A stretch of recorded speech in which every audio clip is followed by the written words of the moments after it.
ਹਾਂ ਬਰਕਲੇ ਕਰਮਜੀਤ ਸਿੰਘ ਟਰਲੌਕ ਊੜਾ ਡਟਲੀਫ ਵਾਲੇ ਜਿਨ੍ਹਾਂ ਦੇ ਕੋਲੋਂ ਤੁਸੀਂ ਜੇ ਇਕਨੋਮਿਕ ਹਾਰਡਸ਼ਿਪ ਹੈ ਬੈਂਕਰਪਸੀ ਤੋਂ ਬਚਣਾ ਹੈ ਡੈਟ ਨੂੰ ਕੰਸੋਲੀਡੇਟ ਕਰਨਾ ਹੈ ਤੇ ਇਹਨਾਂ ਦੇ ਨਾਲ ਸੰਪਰਕ ਕਰ ਸਕਦੇ ਹੋ 8888889914 ਦੇ ਉੱਤੇ।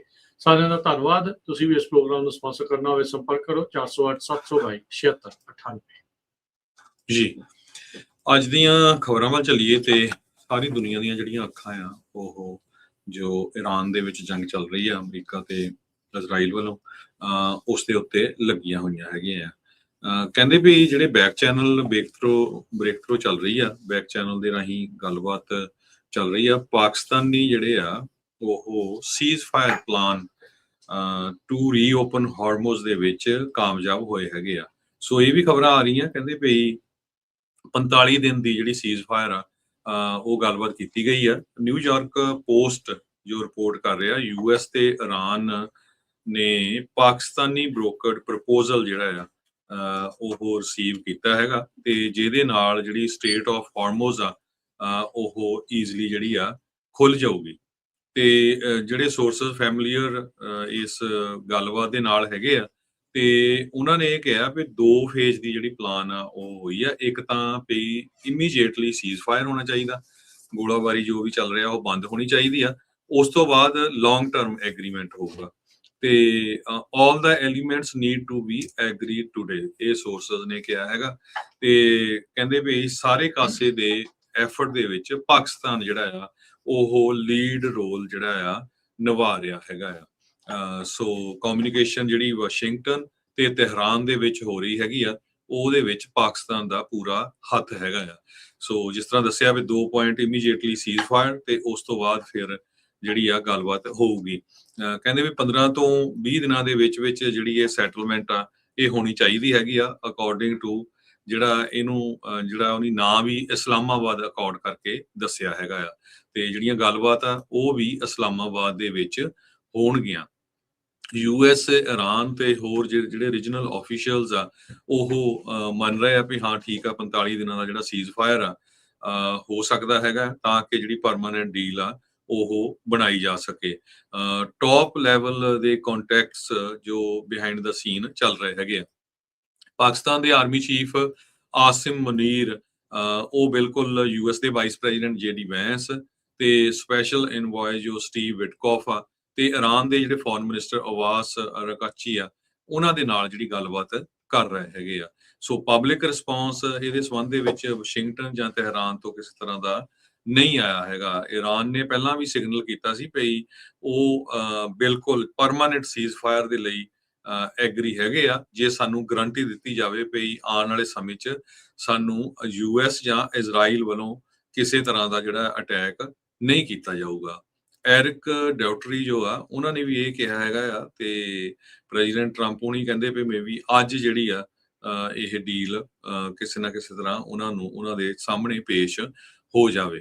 ਸੋ ਈਰਾਨ ਤੇ US ਨੇ ਜਿਹੜੀ ਇਹ ਪਲਾਨ ਦੋਨਾਂ ਨੇ ਐਗਰੀ ਕੀਤੀ ਹੈਗੀ ਆ ਪਰ ਪੂਰੀ ਡਿਟੇਲ ਜਿਹੜੀ ਆ ਉਹ ਆਉਣ ਵਾਲੇ ਕੁਝ ਸਮੇਂ ਚ ਆਊ। ਜੀ ਬਿਲਕੁਲ। ਤੇ ਹਰਜੋਤ ਸਿੰਘ ਜੀ ਇਹਦੇ ਉੱਤੇ ਲੇਟੈਸਟ ਇਹ ਨਿਊਜ਼ ਦੱਸ ਰਹੇ ਆ ਵੀ ਈਰਾਨ ਨੇ ਜਿਹੜੀ ਸੀਜ਼ ਫਾਇਰ ਆ ਉਸ ਨੂੰ ਰਿਜੈਕਟ ਕਰ ਦਿੱਤਾ ਹੈਗਾ ਆ। ਸੋ ਇਹ ਜਿਹੜੀ ਸਿਚੁਏਸ਼ਨ ਇਸ ਟਾਈਮ ਨਾਲ ਦੇ ਨਾਲ ਬਣ ਚੁੱਕੀ ਹੈਗੀ ਆ ਤੇ ਇਹ ਜਿਹੜਾ ਪ੍ਰਪੋਜ਼ਲ ਸੀਗਾ ਜਿਹੜਾ ਤੁਸੀਂ ਹੁਣੇ ਦੱਸ ਕੇ ਹਟੇ ਆ ਤੇ ਰॉयटर्स ਇਹ ਇਸ ਟਾਈਮ ਰਿਪੋਰਟ ਕਰ ਰਿਹਾ ਆ। ਉਹਨਾਂ ਨੇ ਕਿਹਾ ਵੀ ਇਹ ਪਰਮਾਨੈਂਟ ਐਂਡ ਟੂ ਵਾਰ, ਕਹਿੰਦੇ ਸੀਜ਼ ਫਾਇਰ ਨਹੀਂ, ਲੜਾਈ ਜਿਹੜੀ ਉਹ ਪੱਕੀ ਬੰਦ ਹੋਣੀ ਜਿਹੜੀ ਉਹ ਚਾਹੀਦੀ ਹੈਗੀ ਆ। ਸੋ ਇਹ ਉਹਨਾਂ ਨੇ ਦੱਸਿਆ ਹੈਗਾ ਆ। ਸੋ ਈਰਾਨ ਨੇ ਕਹਿੰਦੇ ਵੀ ਆਪਣੀ ਜਿਹੜੀ ਰਿਸਪੌਂਸ ਆ US ਦੇ ਜਿਹੜਾ ਇਸ ਪ੍ਰਪੋਜ਼ਲ ਸੀਗਾ ਐਂਡਿੰਗ ਵਾਰ ਜਿਹੜਾ ਪਾਕਿਸਤਾਨ ਨੂੰ ਆਪਣੀ ਜਿਹੜੀ ਇਤਲਾਹ ਆ ਉਹ ਦੇ ਦਿੱਤੀ ਆ। ਸੀਜ਼ ਫਾਇਰ ਨੂੰ ਰੱਦ ਕਰਦੇ ਹੋਏ ਜਿਹੜੀ ਜੰਗ ਪੱਕੇ ਤੌਰ ਦੇ ਉੱਤੇ ਬੰਦ ਕਰਨ ਦੀ ਗੱਲ ਆਖੀ ਆ। ਈਰਾਨ ਦੇ ਰਿਸਪੌਂਸ ਦੇ ਵਿੱਚ ਕਹਿੰਦੇ 10 ਕਲੌਜ਼ ਆ, 10 ਉਹਨਾਂ ਨੇ ਵੀ ਆਪਣੀਆਂ ਮੰਗਾਂ ਜਿਹੜੀਆਂ ਹਰਜੋਤ ਸਿੰਘ ਜੀ ਰੱਖੀਆਂ ਜਿਹਦੇ ਵਿੱਚ ਕਹਿੰਦੇ ਵੀ ਇਲਾਕੇ ਦੇ ਵਿੱਚ ਜਿੰਨੇ ਵੀ ਕੌਨਫਲਿਕਟ ਆ ਸਾਰਿਆਂ ਨੂੰ ਖਤਮ ਕੀਤਾ ਜਾਵੇ। ਜਿਹੜਾ ਸਟੇਟ ਆਫ ਹਾਰਮੂਜ਼ ਆ ਉਸ ਦੇ ਲਈ ਸੇਫ ਪੈਸੇਜ ਲਈ ਇੱਕ ਪ੍ਰੋਟੋਕਾਲ ਨਵਾਂ ਬਣਾਇਆ ਜਾਵੇ। ਸਾਡੇ ਉੱਤੇ ਲਾਈਆਂ ਕਹਿੰਦੇ ਜਿਹੜੀਆਂ ਸੈਂਕਸ਼ਨਸ ਆ ਈਰਾਨ ਵਾਲੇ ਕਹਿੰਦੇ ਵੀ ਉਹ ਉਤਾਰ ਦਿੱਤੀਆਂ ਜਾਣ ਤੇ ਰੀਕਨਸਟਰਕਸ਼ਨ ਦੇ ਲਈ ਸਾਨੂੰ ਜਿਹੜੀ ਆ ਉਹ ਮਦਦ ਜਿਹੜੀ ਉਹ ਮਿਲੇ। ਸੋ ਇਹਨਾਂ ਨੇ ਵੀ ਮੰਗਾਂ ਠੋਕਵੀਆਂ ਜਿਹੜੀਆਂ ਇੱਕ ਹਿਸਾਬ ਦੇ ਨਾਲ ਰੱਖ ਦਿੱਤੀਆਂ ਆ। ਸੋ 45 ਦਿਨਾਂ ਵਾਲੀ ਜਿਹੜੀ ਸੀਜ਼ ਫਾਇਰ ਦਾ ਰੌਲਾ ਸੀ ਉਸ ਨੂੰ ਈਰਾਨ ਵਾਲਿਆਂ ਨੇ ਹਾਲ ਦੀ ਘੜੀ ਰੱਦ ਕਰ ਦਿੱਤਾ ਆ। ਸੋ ਇਹ ਇਸ ਦੇ ਵਿੱਚ ਦੇਖੋ ਵੀ ਕੀ ਅੱਗੇ ਬਣਦਾ ਆ। ਉਦਾਂ ਦੱਸਦੇ ਜਾਈਏ ਜਿਹੜਾ ਦੂਜਾ 에ਅਰਮੈਨ ਸੀਗਾ, ਜਿਹੜਾ F-15 ਜਹਾਜ਼ ਦਾ ਜਿਹੜਾ ਦੂਜਾ ਪਾਇਲਟ ਸੀ ਜੋ ਈਰਾਨ ਨੇ ਨਸ਼ਟ ਕੀਤਾ ਸੀ, ਉਸ ਦੇ ਵਿੱਚ ਡਿੱਗਾ ਸੀ, ਉਸ ਨੂੰ ਅਮਰੀਕਾ ਵਾਲਿਆਂ ਨੇ ਸੁਰੱਖਿਅਤ ਜਿਹੜਾ ਆ ਉੱਥੋਂ ਕੱਢ ਲਿਆਂਦਾ ਹੈਗਾ ਆ। ਪਰ ਨਾਲ ਰਿਪੋਰਟ ਇਹ ਆ ਰਹੀ ਆ ਵੀ ਉਸ ਨੂੰ ਬਚਾਉਣ ਦੀ ਖਾਤਰ 2 ਜਿਹੜੇ ਹੋਰ ਪਲੇਨ ਆ ਉਹ ਡਿਸਟਰੋਏ ਹੋ ਗਏ ਆ US ਦੇ ਜਿਹੜੇ ਰੈਸਕਿਊ ਆਪਰੇਸ਼ਨ ਦੇ ਦੌਰਾਨ। MC-130Js ਇਹ ਕਹਿੰਦੇ ਵੀ ਸਪੈਸ਼ਲ ਇਕਵਿਪਮੈਂਟ ਪਲੇਨ ਹੁੰਦੇ ਆ ਜਿਹੜੇ ਕਿ ਇਨਫਿਲਟ੍ਰੇਸ਼ਨ ਜਾਂ ਟਰੂਪਸ ਨੂੰ ਉੱਥੇ ਲਾਉਣ ਦੇ ਲਈ ਤਾਂ ਜਾਂ ਉੱਥੋਂ ਕੱਢਣ ਦੇ ਲਈ, ਸਪੈਸ਼ਲੀ ਐਨਮੀ ਲਾਈਨਸ ਦੇ ਪਿੱਛੋਂ, ਉਹਨਾਂ ਨੂੰ ਉਸ ਦੇ ਲਈ ਜਿਹੜੇ ਉਹ ਵਰਤੇ ਜਾਂਦੇ ਆ। ਤੇ ਕਹਿੰਦੇ ਵੀ ਅਧਿਕਾਰੀਆਂ ਨੇ ਦੱਸਿਆ ਨੇ ਵੀ 에ਅਰਕ੍ਰਾਫਟ ਦੇ ਨਾਲ ਹੋਇਆ ਕੀ ਆ ਵੀ ਰੈਸਕਿਊ ਆਪਰੇਸ਼ਨ ਦੇ ਦੌਰਾਨ ਇਹ ਨਸ਼ਟ ਜਿਹੜੇ ਉਹ ਕਿੱਦਾਂ ਹੋ ਗਏ ਆ। ਸੋ ਪਹਿਲਾਂ ਇਹ ਕਿਹਾ ਸੀਗਾ ਵੀ MJ-130 ਸੀਗਾ, ਪਰ ਬਾਅਦ ਦੇ ਵਿੱਚ ਸਪਸ਼ਟ ਜਿਹੜਾ ਕੀਤਾ ਗਿਆ ਵੀ MC-130Js ਜਿਹੜੇ 2 ਸਪੈਸ਼ਲ ਆਪਰੇਸ਼ਨ 에ਅਰਕ੍ਰਾਫਟ ਆ ਉਹ ਕੀਤੇ ਆ। ਮੰਨਿਆ ਵੀ ਜਾ ਰਿਹਾ ਸੀਗਾ ਵੀ ਸ਼ਾਇਦ ਅਮਰੀਕਾ ਦੇ ਦੁਆਰਾ ਜਿਹੜੇ ਫੌਜੀ ਆ ਉਹਨਾਂ ਨੂੰ ਈਰਾਨ ਦੇ ਇਲਾਕੇ ਦੇ ਵਿੱਚ ਇਹਨਾਂ ਜਹਾਜ਼ਾਂ ਦੇ ਜ਼ਰੀਏ ਜਿਹੜਾ ਉਹ ਉਤਾਰਿਆ ਗਿਆ ਹੋਵੇ। ਕੀ ਉੱਥੋਂ ਯੂਰੇਨੀਅਮ ਜਿਹੜਾ ਇਨਰਿਚਡ ਆ ਉਸ ਨੂੰ ਲਿਆਉਣ ਦੀ ਜਿਹੜੀ ਨਾਲ ਦੇ ਨਾਲ ਕੋਸ਼ਿਸ਼ ਜਿਹੜੀ ਚੱਲ ਰਹੀ ਆ ਵੀ ਉਹ ਵੀ ਜਿਹੜਾ ਉਹ ਹੋ ਸਕਦਾ ਆ। ਪਰ ਜਿਹੜਾ ਇੱਕ ਪਾਇਲਟ ਉੱਥੇ ਰਹਿ ਗਿਆ ਸੀਗਾ ਉਸ ਨੂੰ ਵਾਪਸ ਲੈ ਆਂਦਾ ਗਿਆ ਹੈਗਾ ਆ। ਸੋ US ਦੇ ਫਾਈਟਰ ਜੈਟ ਦਾ ਨੁਕਸਾਨ ਪਹੁੰਚਿਆ ਤੇ ਹੁਣ ਉਹਨੂੰ ਰੈਸਕਿਊ ਕਰਨ ਦੇ ਦੌਰਾਨ ਇੱਕ ਹੋਰ ਜਿਹੜਾ ਫਾਈਟਰ ਜੈਟ ਸੀ ਉਹ ਵੀ ਡਿੱਗਾ ਸੀਗਾ, ਜਿਹੜਾ ਕੁਵੈਤ ਦੀ 에ਅਰ ਸਪੇਸ ਸੀਗਾ। ਤੇ ਹੁਣ 2 ਹੋਰ ਪਲੇਨ ਜਿਹੜੇ ਆ ਉਹ ਨਸ਼ਟ ਹੋਏ ਆ, 2 ਹੈਲੀਕਾਪਟਰਸ ਦਾ ਵੀ ਨੁਕਸਾਨ ਹੋਇਆ ਆ। ਪਰ ਜਿਹੜਾ ਉਹ 에ਅਰਮੈਨ ਆ ਉਹ ਈਰਾਨ ਦੇ ਵਿੱਚ ਕਿਸੇ ਦੇ ਕੋਲੋਂ ਫੜਿਆ ਨਹੀਂ ਗਿਆ। ਉਹਨੇ ਆਪਣੇ ਆਪ ਕਈ ਦਿਨ ਜਿਹੜਾ ਉੱਥੇ ਸਰਵਾਈਵ ਕੀਤਾ ਤੇ ਇਵੈਂਚੁਅਲੀ ਉਸ ਨੂੰ ਜਿਹੜਾ ਉਹ ਰੈਸਕਿਊ ਕਰ ਲਿਆ ਗਿਆ ਆ।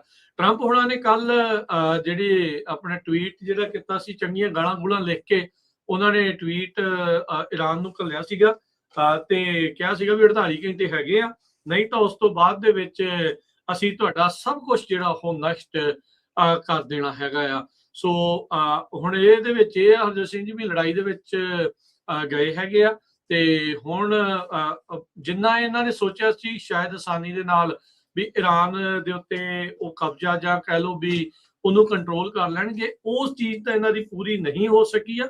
ਪਰ ਹੁਣ ਉਸ ਚੋਂ ਬਾਹਰ ਨਿਕਲਣ ਦੇ ਲਈ ਇਹਨਾਂ ਨੂੰ ਦੇਖਣਾ ਪੈਣਾ ਵੀ ਹੋਰ ਕੀ ਜਿਹੜਾ ਉਹ ਕੀਤਾ ਜਾ ਸਕਦਾ ਹੈਗਾ ਆ। ਪਰ ਹਾਲ ਦੀ ਘੜੀ ਇਹ ਜਿਹੜੀਆਂ ਹੈਡਲਾਈਨਸ ਆ ਉਹ ਜ਼ਿਆਦਾ ਇਸ ਟਾਈਮ ਚੱਲ ਰਹੀਆਂ ਆ ਵੀ ਫਾਈਟਰ ਜੈਟ ਡਾਊਨ। ਪਰ ਇਹ ਆ ਵੀ ਇੱਕ ਚੰਗੀ ਖਬਰ ਇਹ ਕਹਿ ਸਕਦੇ ਵੀ ਆਈ ਆ ਵੀ ਐਟਲੀਸਟ ਜਿਹੜਾ ਜਹਾਜ਼ ਦੇ ਵਿੱਚ ਪਾਇਲਟ ਸੀਗਾ ਉਸ ਨੂੰ ਇਹਨਾਂ ਨੇ ਦੋਨਾਂ ਨੂੰ ਰੈਸਕਿਊ ਕਰਕੇ ਜਿਹੜਾ ਉਹ ਲੈ ਆਂਦਾ ਹੈ। ਇੱਕ ਪਾਇਲਟ ਨੂੰ ਤਾਂ ਉਸੇ ਦਿਨ ਹੀ ਰੈਸਕਿਊ ਕਰ ਲਿਆ ਗਿਆ ਸੀਗਾ ਨਾਲ ਦੇ ਨਾਲ ਹੀ। ਫੋਰਚੂਨ ਮੈਗਜ਼ੀਨ ਜਿਹੜਾ ਹਰਜੋਤ ਸਿੰਘ ਜੀ ਦੱਸ ਰਿਹਾ ਵੀ US ਨੇ ਈਰਾਨ ਦੇ ਦਰਮਿਆਨ ਹੀ, ਈਰਾਨ ਦੇ ਜਿਹੜੇ ਖੇਤਰ ਦੇ ਵਿੱਚ ਹੀ ਉਹਨਾਂ ਨੇ ਜਿਹੜੀ ਇੱਕ ਆਪਣੀ 에ਅਰਫੀਲਡ ਜਿਹੜੀ ਉਹ ਬਣਾਈ ਹੈਗੀ ਆ ਤਾਂ ਜੋ ਇਸ ਚੀਜ਼ ਦੇ ਵਿੱਚ ਜਿਹੜੇ ਜਹਾਜ਼ ਆ ਉਤਾਰੇ ਤੇ ਚੜਾਏ ਜਿਹੜੇ ਉਹ ਜਾ ਸਕਣ। ਸੋ F-15 에ਅਰਮੈਨ ਨੂੰ ਬਚਾਉਣ ਦੇ ਲਈ 에ਅਰਫੀਲਡ ਜਿਹੜੀ ਆ ਇੰਪਰੋਵਾਈਜ਼ਡ ਡੀਪ ਇਨਸਾਈਡ ਈਰਾਨ ਉਹ ਉਹਨਾਂ ਨੇ ਬਣਾਈ ਸੀ, ਸੈਟਅਪ ਜਿਹੜੀ ਉਹ ਕੀਤੀ ਸੀ। ਕਹਿੰਦੇ ਵੀ ਮਰੀਨਸ ਜਿਹੜੇ ਉਹਨਾਂ ਨੇ ਪ੍ਰੈਕਟਿਸ ਹੁਣੇ ਕੀਤੀ ਆ ਡੈਜ਼ਰਟ ਦੇ ਵਿੱਚ ਇਸ ਤਰੀਕੇ ਦੀ ਜਿਹੜੀ ਉਹ ਬਣਾਉਣ ਦੇ ਲਈ। ਸੋ ਉਹ ਕਰਨ ਤੋਂ ਬਾਅਦ ਇਵੈਂਚੁਅਲੀ ਆਪਾਂ ਦੇਖਿਆ ਵੀ ਇਸ ਦੇ ਵਿੱਚ ਕਾਮਯਾਬੀ ਅਮਰੀਕਾ ਨੂੰ ਮਿਲੀ ਆ ਵੀ ਆਪਣਾ ਜਿਹੜਾ 에ਅਰਮੈਨ ਜਿਹੜਾ ਫੌਜੀ ਜਿਹੜਾ ਉਹਨਾਂ ਦਾ 에ਅਰਫੋਰਸ ਵਾਲਾ ਫੌਜੀ ਆ ਜੋ ਉੱਥੇ ਡਿੱਗਿਆ ਸੀਗਾ ਕ੍ਰੈਸ਼ ਤੋਂ ਬਾਅਦ ਚ, ਉਸ ਨੂੰ ਸੁਰੱਖਿਅਤ ਉੱਥੋਂ ਕੱਢ ਲਿਆ ਗਿਆ ਹੈਗਾ ਆ। ਪਰ ਇਹ ਵੀ ਉਸ ਨੂੰ ਕਰਨ ਦੇ ਵਿੱਚ ਆਬਵੀਅਸਲੀ ਹੋਰ ਵੀ ਜਿਹੜਾ ਨੁਕਸਾਨ ਆ ਨਾਲ ਦੇ ਨਾਲ ਚੱਲਣਾ ਪਿਆ ਆ। IRGC ਦਾ ਜਿਹੜਾ ਇੰਟੈਲ ਚੀਫ ਆ, ਇੰਟੈਲੀਜੈਂਸ ਦਾ ਜਿਹੜਾ ਹੈਡ ਹੈਗਾ ਆ, ਪੈਰਾਮਿਲਟਰੀ ਰੈਵੋਲੂਸ਼ਨਰੀ ਗਾਰਡ ਆ, ਉਹ ਵੀ ਇੱਕ ਹਮਲੇ ਦੇ ਵਿੱਚ ਉਸ ਨੂੰ ਮਾਰ ਦਿੱਤਾ ਗਿਆ ਹੈਗਾ ਆ। ਉਹਨਾਂ ਦਾ ਜਿਹੜਾ ਮੇਜਰ ਜਨਰਲ ਮਜੀਦ ਖਾਦੇਮੀ ਸੀਗਾ, ਕਹਿੰਦੇ ਵੀ ਇੱਕ ਸੀਨੀਅਰ ਫਿਗਰ ਸੀਗਾ। ਇਜ਼ਰਾਈਲ ਨੇ ਜਿਹੜਾ ਇਹ ਦਾਅਵਾ ਕੀਤਾ ਆ ਵੀ ਉਸ ਦੇ ਨਾਲ ਦਰਜਨ ਹੋਰ ਜਣੇ ਆ ਇੱਕ ਇੰਟੈਂਸ ਅਟੈਕ ਜਿਹੜੇ ਈਰਾਨ ਦੇ ਵਿੱਚ ਕੀਤੇ ਗਏ ਆ ਉਹਨਾਂ ਉਸ ਦੇ ਵਿੱਚ ਮਾਰ ਦਿੱਤਾ ਗਿਆ ਹੈਗਾ ਆ। ਹੁਣ ਤੱਕ ਮਰਨ ਵਾਲਿਆਂ ਦੀ ਸੰਖਿਆ ਈਰਾਨ ਦੇ ਲੈਬਨਾਨ ਦੇ ਵਿੱਚ ਜੇ ਦੇਖਿਆ ਜਾਵੇ ਤਾਂ ਇੱਕ ਪਾਸੇ 3400 ਜਿਹੜੀ ਉਹ ਹੋ ਚੁੱਕੀ ਆ। ਈਰਾਨ ਦੇ ਵਿੱਚ 1900 ਤੇ ਲੈਬਨਾਨ ਦੇ ਵਿੱਚ 1400 ਤੋਂ ਵੱਧ ਲੋਕ ਜਿਹੜੇ ਉਹ ਮਾਰੇ ਜਾ ਚੁੱਕੇ ਆ। ਇਸ ਲੜਾਈ ਦੇ ਵਿੱਚ 23 ਜਣੇ ਇਜ਼ਰਾਈਲ 'ਚ ਤੇ 13 US ਦੇ ਜਿਹੜੇ ਸਰਵਿਸ ਮੈਂਬਰ ਆ ਉਹਨਾਂ ਦੀ ਮੌਤ ਹੋ ਚੁੱਕੀ ਆ। ਇੰਡੀਆ ਨੇ ਹੁਣ ਇਰਾਨ ਵੱਲ ਆਪਣੇ ਜਿਹੜੇ ਹੱਥ ਫੈਲਾਏ ਆ, ਕਹਿੰਦੇ 7 ਸਾਲਾਂ ਦੇ ਗੈਪ ਤੋਂ ਬਾਅਦ ਵੀ ਸਾਨੂੰ ਜਿਹੜਾ ਆ ਆਇਲ ਤੇ ਗੈਸ ਦਿੱਤੀ ਜਾਵੇ। ਸੋ ਅਮਰੀਕਾ ਤੋਂ ਥੋੜਾ ਜਿਹਾ ਟਿਲਟ ਕਰ ਰਿਹਾ ਆ ਹੁਣ ਇਰਾਨ ਵੱਲ ਵੀ ਇੰਡੀਆ। ਕਹਿੰਦੇ ਵੀ ਇਹ ਇਰਾਨੀਅਨ એનર્ਜੀ ਇੰਪੋਰਟਸ 7 ਸਾਲਾਂ ਦੇ ਫਰਕ ਤੋਂ ਬਾਅਦ 2019 ਚ ਹੁੰਦੀ ਸੀ। ਇੱਕ ਰਾਈਸਟੈਡ એનર્ਜੀ ਨਾਮ ਦੀ ਕੰਪਨੀ ਆ, ਉਹ ਤੋਂ ਨਵੀਂ ਦਿੱਲੀ ਵਾਲੇ ਬਾਈ ਕਰਦੇ ਸੀ ਤੇ ਹੁਣ ਇਹ ਕਰਨ ਜਾ ਰਹੇ ਆ। ਸ਼ਨੀਚਰਵਾਰ ਨੂੰ ਇੰਡੀਆ ਦੇ ਮਿਨਿਸਟਰੀ ਆਫ ਪੈਟਰੋਲੀਅਮ ਤੇ ਨੈਚੁਰਲ ਗੈਸ ਉਹਨਾਂ ਨੇ ਇਹ ਕਿਹਾ ਵੀ ਜਿਹੜੀ ਇੰਡੀਆ ਦੀਆਂ ਰਿਫਾਈਨਰੀਜ਼ ਹੈਗੀਆਂ ਆ ਉਹਨਾਂ ਨੇ ਕਰੂਡ ਆਇਲ ਜਿਹੜਾ ਸਪਲਾਈਜ਼ ਆ ਉਹ 40 ਮੁਲਕਾਂ ਤੋਂ ਲਿਆ, ਜਿਹਦੇ ਵਿੱਚ ਈਰਾਨ ਵੀ ਹੈਗਾ ਆ, ਕਿਉਂਕਿ ਮਿਡਲ ਈਸਟ ਦੇ ਵਿੱਚ ਡਿਸਟਰਪਸ਼ਨ ਹੋਈ ਆ। ਇਹਦੇ ਨਾਲ ਬਹੁਤ ਜਿਹੜਾ ਆ ਇੰਡੀਆ ਦੇ ਵਿੱਚ ਵੀ ਡਿਸਟਰਪਸ਼ਨ ਹੋਈ ਹੈਗੀ ਆ। ਮਿਨਿਸਟਰ ਨੇ ਇਹ ਡਿਨਾਈ ਕੀਤਾ ਹੈ ਵੀ ਜਿਹੜੀ ਕਿਸੇ ਤਰ੍ਹਾਂ ਦੀਆਂ ਜਿਹੜੀਆਂ ਰਿਫਾਈਨਰੀਜ਼ ਆ ਉਹਨਾਂ ਦੇ ਨਾਲ ਜਿਹੜੀ ਪੇਮੈਂਟ ਹੈਗੀ ਆ ਉਹਦਾ ਕੋਈ ਰੌਲਾ ਰੱਪਾ ਨਹੀਂ ਹੈਗਾ। 44,000 ਮੀਟ੍ਰਿਕ ਟਨ ਦਾ ਜੋ ਇਰਾਨੀਅਨ ਲਿਕੁਇਫਾਈਡ ਪੈਟਰੋਲੀਅਮ ਗੈਸ LPG ਆ ਉਹ ਜੋ ਸਦਰਨ ਇੰਡੀਆ ਪੋਰਟ ਦੇ ਉੱਤੇ ਲੱਗ ਗਿਆ। ਸੋ ਇੱਕ ਜਹਾਜ਼ ਜਿਹੜਾ ਉਹ ਲੈ ਗਏ ਹੈਗੇ ਆ। ਅਰਪਿਤ ਚਤੁਰਵੇਦੀ ਸਾਊਥ ਏਸ਼ੀਅਨ ਐਡਵਾਈਜ਼ਰ ਹੈਗੇ ਆ ਟਨੇਕੋ ਦੇ, ਉਹਨਾਂ ਨੇ ਇਹ ਕਿਹਾ ਵੀ ਇੱਕ ਤਰ੍ਹਾਂ ਦੇ ਨਾਲ ਇਹ confidence building mechanism with Tehran ਹੈਗਾ ਆ। ਰਿਟਰਨ ਦੇ ਵਿੱਚ ਇਰਾਨ ਵਾਲੇ ਉਹਨਾਂ ਤੋਂ ਕੋਆਪਰੇਸ਼ਨ ਮੰਗ ਰਹੇ ਹੈਗੇ ਆ ਤੇ ਖਾਸ ਕਰਕੇ ਇੰਡੀਆ ਵਾਲੇ ਵੀ ਕਹਿ ਰਹੇ ਆ ਵੀ ਜਿਹੜੀ ਸਟੇਟ ਆਫ ਹਾਰਮੋਜ਼ ਆ ਉਸ ਨੂੰ ਖੋਲ ਦਿੱਤਾ ਜਾਵੇ। ਇੰਡੀਆ ਜਿਹੜਾ ਦੁਨੀਆ ਦਾ ਤੀਜਾ ਵੱਡਾ ਆਇਲ ਇੰਪੋਰਟਰ ਆ ਤੇ second largest consumer of LPG gas the. So mostly ਜਿਹੜੀ ਆ ਇਹ ਸਟੇਟ ਆਫ ਹਾਰਮੋਜ਼ ਤੇ ਡਿਪੈਂਡ ਕਰਦਾ, ਕਿਉਂਕਿ ਉੱਥੋਂ ਹੀ ਸਾਰੀ ਜਾਂਦੀ ਹੈਗੀ। 50% ਕਰੂਡ ਆਇਲ ਤੇ ਮੋਸਟਲੀ ਜਿਹੜਾ LPG ਆ ਮੋਸਟਲੀ ਜਿਹੜਾ ਕੁੱਕ ਕਰਨ ਦੇ ਲਈ ਗੈਸ ਵਰਤੀ ਜਾਂਦੀ ਹੈਗੀ ਆ ਘਰਾਂ ਦੇ ਵਿੱਚ ਤੇ ਕਮਰਸ਼ੀਅਲ ਦੇ ਵਿੱਚ, ਉਹ ਇੱਥੋਂ ਹੀ ਜਾਂਦੀ ਹੈਗੀ ਆ। US ਵੇਵਰ ਹੁਣ ਜਿਹੜਾ ਆ ਉਹ ਅਲਾਉ ਕਰਦਾ ਆ ਵੀ ਇਰਾਨ ਤੋਂ ਇੰਡੀਆ ਵਾਲੇ ਖਰੀਦ ਸਕਦੇ ਹੈਗੇ ਆ। ਸੋ ਬੜੇ ਕੇਅਰਫੁਲ ਕਹਿੰਦੇ ਵੈਲਸਿੰਗ ਐਕਟ ਦੇ ਥਰੂ ਇੰਡੀਆ ਵਾਲੇ ਜਿਹੜੇ ਆ ਰੋਲ ਪਲੇ ਆਪਣਾ ਕਰ ਰਹੇ ਹੈਗੇ ਆ। ਪਿਛਲੇ ਹਫ਼ਤੇ US ਦੇ ਪ੍ਰੈਜ਼ੀਡੈਂਟ ਡੋਨਲਡ ਟਰੰਪ ਉਹਨਾਂ ਨੇ ਮੁਲਕਾਂ ਨੂੰ ਬੇਨਤੀ ਕੀਤੀ ਸੀ ਵੀ ਜਿਹੜੇ ਵੀ ਸਟੇਟ ਆਫ ਹਾਰਮੋਜ਼ ਨੂੰ ਯੂਜ਼ ਕਰਦੇ ਹੈਗੇ ਆ ਉਹਨਾਂ ਨੂੰ ਰਲ ਕੇ ਜਿਹੜਾ ਆ ਇਸ ਇਸ਼ੂ ਦੇ ਉੱਤੇ ਵਰਕ ਕਰਨਾ ਚਾਹੀਦਾ ਹੈਗਾ। ਐਵਰੇਜ ਕਹਿੰਦੇ ਇੰਡੀਆ ਦਾ ਜਿਹੜਾ ਕਰੂਡ ਬਾਸਕਟ ਆ ਉਹ $69 ਪਰ ਬੈਰਲ ਸੀ ਫਰਵਰੀ ਮਹੀਨੇ 'ਚ, ਫਰਵਰੀ 2026 'ਚ, ਜੋ ਕਿ ਹੁਣ $113 ਪਰ ਬੈਰਲ ਹੋ ਗਿਆ ਮਾਰਚ ਵਿੱਚ, ਕਿਉਂਕਿ ਜਿਹੜੀ ਕਾਸਟ ਆ ਉਹ ਬਹੁਤ ਜ਼ਿਆਦਾ ਹੋ ਗਈ ਹੈਗੀ ਆ। ਸੋ ਇੰਡੀਆ ਦੇ ਉੱਤੇ ਇਹਦਾ ਜਿਹੜਾ ਅਸਰ ਕਾਫੀ ਪੈਣਾ ਆ ਤੇ ਜੇ ਉਹ ਆਪਣੇ ਰਿਲੇਸ਼ਨ ਇਰਾਨ ਵਾਲਿਆਂ ਨਾਲ ਠੀਕ ਰਹਿ ਕੇ ਚੱਲਦੇ ਆ ਤੇ ਅਲਟੀਮੇਟਲੀ ਉਹਨਾਂ ਨੂੰ ਜਿਹੜਾ ਫਾਇਦਾ ਹੋਣਾ। ਜੀ ਬਿਲਕੁਲ। ਸੋ ਸਿਚੁਏਸ਼ਨ ਜਿਹੜੀ ਮਿਡਲ ਈਸਟ ਦੇ ਵਿੱਚ ਇਸ ਤਰੀਕੇ ਦੇ ਨਾਲ ਜੇ ਦੇਖਿਆ ਜਾਵੇ ਤਾਂ ਕਾਫੀ ਜ਼ਿਆਦਾ ਫਲੂਇਡ ਬਣੀ ਪਈ ਆ।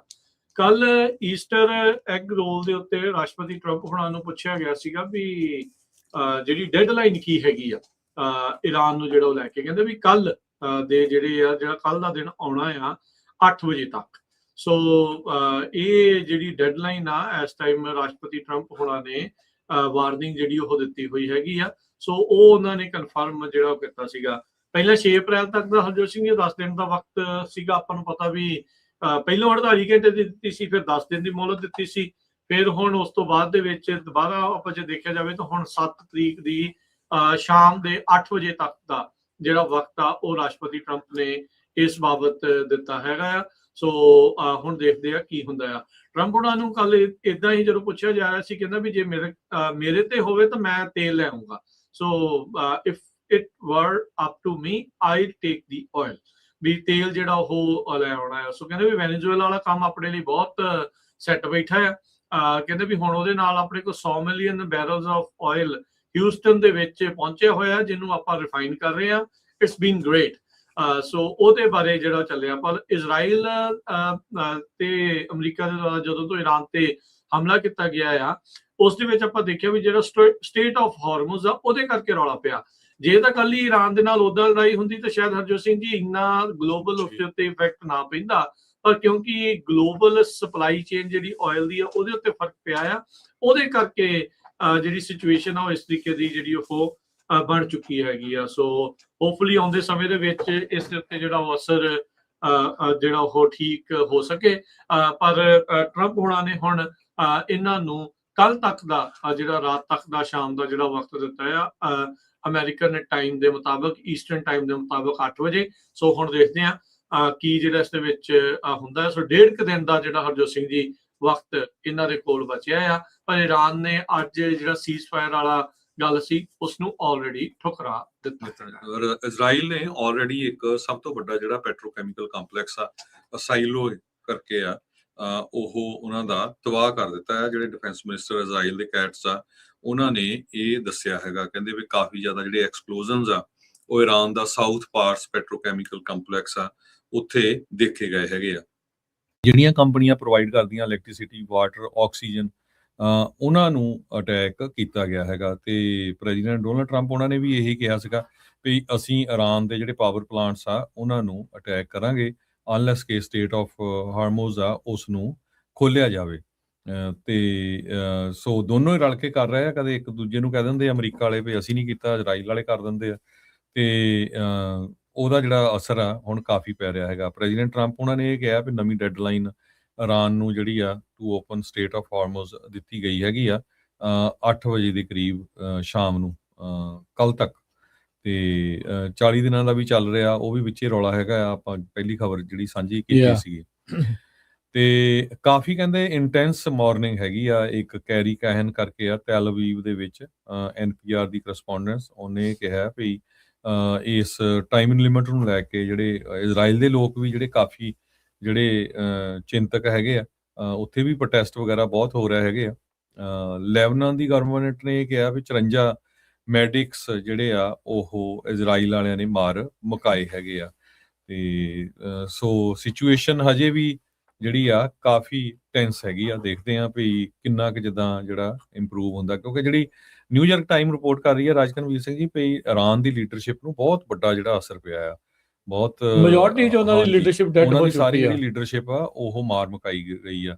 ਹੁਣ ਜਿਹੜਾ ਅਲੀ ਖਮੇਨੀ ਆ ਸੁਪਰੀਮ ਲੀਡਰ, ਉਹ ਮਾਰ ਦਿੱਤਾ। ਉਹਦਾ ਮੁੰਡਾ ਜਿਹੜਾ ਮੁਜਤਬਾ ਖਮੇਨੀ ਆ ਉਹ ਇਸ ਵੇਲੇ ਜੀਂਦਾ ਆ। ਇਸ ਤੋਂ ਬਿਨਾਂ ਉਹਨਾਂ ਨੇ head of supreme national security Ali Larijani ਇਹਨੂੰ ਮਾਰ ਮੁਕਾਇਆ ਆ। ਅਲੀ ਸ਼ਮਖਾਨੀ ਜਿਹੜਾ ਹੈੱਡ ਆਫ ਨੈਸ਼ਨਲ ਡਿਫੈਂਸ ਸੀ ਉਹਨੂੰ ਮਾਰ ਮੁਕਾਇਆ ਆ। ਤੇ ਇਸੇ ਤਰ੍ਹਾਂ ਅਜ਼ੀਜ਼ ਨਸਰੂ ਦੇ ਡਿਫੈਂਸ ਮਿਨਿਸਟਰ ਨੂੰ ਮਾਰ ਮੁਕਾਇਆ। ਕਮਾਂਡਰ ਚੀਫ ਜਿਹੜਾ IRGC ਦਾ ਆ ਮੁਹੰਮਦ ਪੈਕਪੋਰ, ਉਹਨੂੰ ਮਾਰ ਮੁਕਾਇਆ ਹੈਗਾ। ਸਈਅਦ ਇੱਕ ਮੌਸਾਵੀ ਕਰਕੇ ਆ ਚੀਫ ਆਫ ਇਰਾਨਸ ਆਰਮਡ ਫੋਰਸਿਸ, ਉਹਨੂੰ ਮਾਰ ਮੁਕਾਇਆ ਆ। Commander of ਬਾਜਿਸ military force Soleimani, ਉਹਨੂੰ ਮਾਰ ਮੁਕਾਇਆ ਆ। ਇਸੇ ਤਰ੍ਹਾਂ ਸਈਅਦ ਮਾजिद ਖਾਦਿਮੀ, ਇਹ ਵੀ ਹੈੱਡ ਆਫ ਇੰਟੈਲੀਜੈਂਸ IRGC ਦਾ ਆ। ਇਸਮਾਇਲ ਖਾਤਿਬ ਇੰਟੈਲੀਜੈਂਸ ਮਿਨਿਸਟਰ ਆ, ਉਹਨੂੰ ਵੀ ਮਾਰ ਮੁਕਾਇਆ ਹੈਗਾ।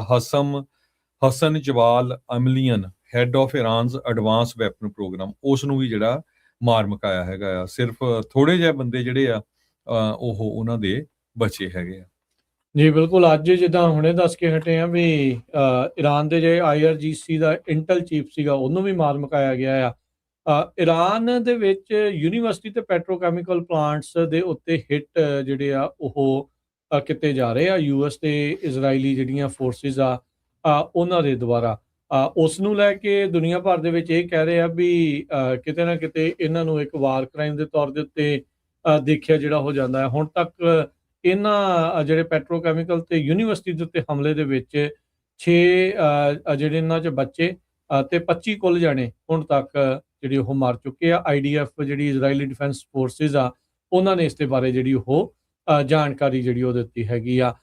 ਇਜ਼ਰਾਈਲੀ ਮਿਲਟਰੀ ਤੇ ਮਸਾਦ ਨੇ ਕਹਿੰਦੇ ਹੈਲਪ ਕੀਤਾ ਜਿਹੜਾ ਅਮਰੀਕਨ 에ਅਰਮੈਨ ਸੀਗਾ ਉਸ ਨੂੰ ਬਚਾਉਣ ਦੇ ਲਈ। US ਐਨਵਾਈ ਆ ਉਹਨਾਂ ਨੇ ਇਹ ਜਿਹੜੀ ਜਾਣਕਾਰੀ ਦਿੱਤੀ। ਉਹ ਕਹਿੰਦੇ ਵੀ ਬ੍ਰਿਲੀਅੰਟ ਆਪਰੇਸ਼ਨ ਸੀਗਾ ਤੇ ਇਜ਼ਰਾਈਲੀ ਏਜੰਸੀਜ਼ ਸਾਡੇ ਨਾਲ ਪਾਰਟਨਰ ਸੀਗੇ ਇਸ ਮਿਸ਼ਨ ਦੇ ਵਿੱਚ, ਉਹਨਾਂ ਨੇ ਜਿਹੜਾ ਉਹ ਮਦਦ ਕੀਤੀ ਆ।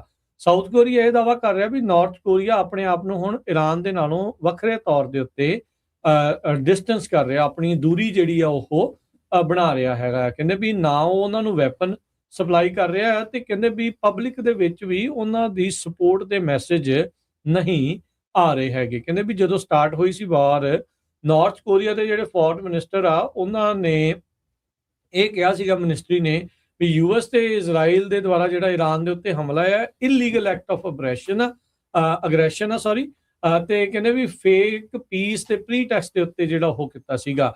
ਕਹਿੰਦੇ ਵੀ ਇਹ ਥੋੜੀਆਂ ਹੀ ਸਰਕਾਰਾਂ ਨੇ ਜਿਹੜੀਆਂ ਤਹਿਰਾਨ ਦੀ ਈਰਾਨ ਦੀ ਜਿਹੜੀ ਉਹ ਮਦਦ ਕਰਦੇ ਨੇ।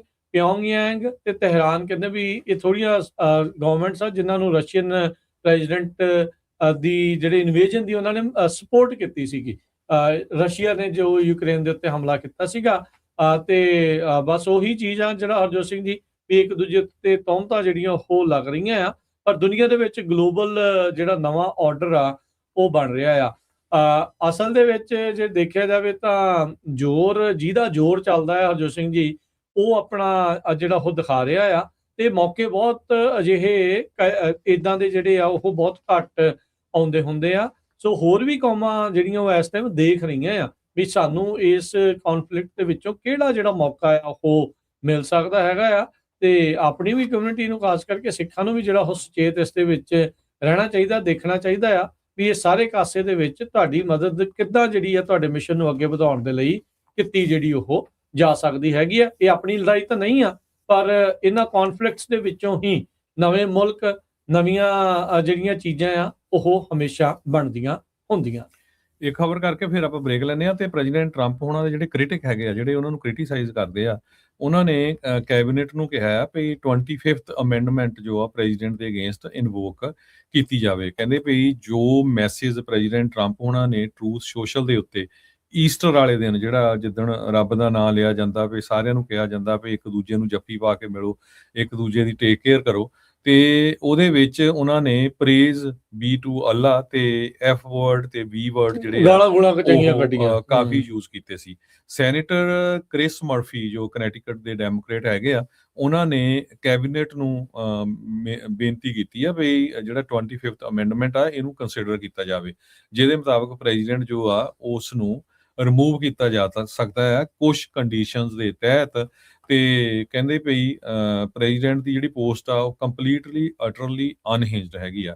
ਕਹਿੰਦੇ ਵੀ ਜੇ ਮੈਂ ਟਰੰਪ ਦੀ ਐਡਮਿਨਿਸਟ੍ਰੇਸ਼ਨ ਕੈਬਨਿਟ 'ਚ ਹੋਵਾਂ, ਤੇ ਕਹਿੰਦੇ ਵੀ ਮੈਂ ਈਸਟਰ ਨੂੰ ਜਿਹੜਾ ਆ ਕਨਸਟੀਟਿਊਸ਼ਨ ਲਾਇਰਸ ਨੂੰ ਕਾਲ ਕਰਾਂ 25th ਅਮੈਂਡਮੈਂਟ ਦੇ ਸਬੰਧ ਦੇ ਵਿੱਚ। ਕਹਿੰਦੇ ਵੀ ਉਹਨਾਂ ਨੇ ਆਲਰੇਡੀ ਕਿੰਨੇ ਹਜ਼ਾਰਾਂ ਬੰਦੇ ਜਿਹੜੇ ਮਾਰ ਦਿੱਤੇ ਆ, ਤੇ ਹੋਰ ਹਜ਼ਾਰਾਂ ਜਿਹੜੇ ਆ ਮਾਰੇ ਜਾ ਸਕਦੇ ਹੈਗੇ ਆ। ਇਹ ਆਪਾਂ ਦੇਖਿਆ ਹੀ ਆ ਵੀ ਈਰਾਨ ਦੇ ਵਿੱਚ ਆਲਰੇਡੀ 3531 ਲੋਕ ਮਾਰੇ ਜਾ ਚੁੱਕੇ ਆ, ਤੇ ਇਸੇ ਤਰ੍ਹਾਂ 1607 ਜਿਹੜੇ ਆ ਉਹਨਾਂ ਚੋਂ ਸਿਵਲੀਅਨ ਆ।